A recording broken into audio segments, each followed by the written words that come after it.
Examine the abdomen and the gastrointestinal tract and the findings.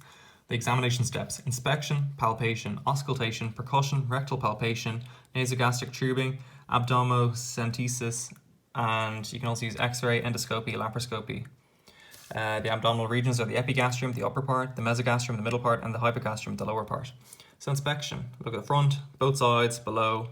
Look at the shape, the symmetry, and the volume, if there's any distension. Palpation: temperature, swelling, pain, sensitivity.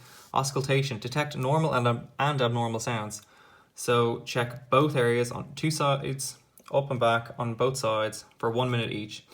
The 4 quadrants: the left upper, the colon, and the small intestine. The left lower is the left ventral, large colon, and the pelvic flexure. The right upper is the head of the cecum and the ileocecal sound, and the right lower is the right ventral, large colon. So the sounds you want to hear are gurgling, murmuring, and splashing. The sounds you don't want to hear are borborygmi, and this is enteritis or colitis, and decreased sounds mean there could be impactation. So percussion: on the left dorsal side you want to hear dulled tympanic. In the left middle side you want to hear dull tympanic. On the right dorsal side you want to hear tympanic, and then on the right middle side you want to hear dulled tympanic. And on the right and left dorsal you want to hear dulled at the ventral side. The rectal palpation: so you need to restrain the horse, use a spasmolytic like Buscopan, and use a lubricant as well. On the left side you can palpate the pelvic flexure, the left ventral and dorsal colon, the spleen, and the left kidney. In the midline you can palpate the abdominal aorta, the small colon, and the rectum. On the right side you can palpate the base of the cecum and the ventral and medial tennae.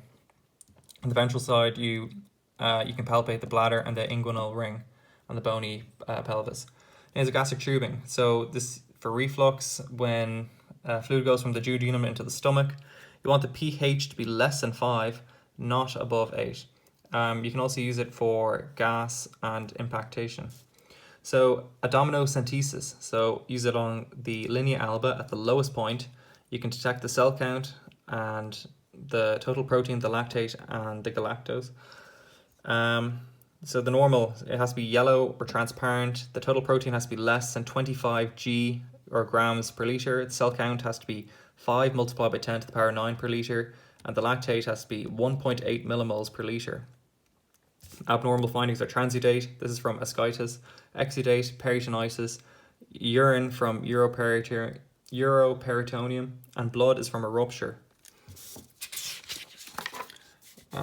X-ray: this is for sand impactation in the ventral colon or its foreign material. Or gastroscopy: so 12-hour fasting and restrain and use sedation. And the stomach has a non-glandular part, this is the esophageal part, and the glandular part, which is the cardia, the fundus, and the pylorus. And you need to make sure to decompress the stomach afterwards. Take the air out.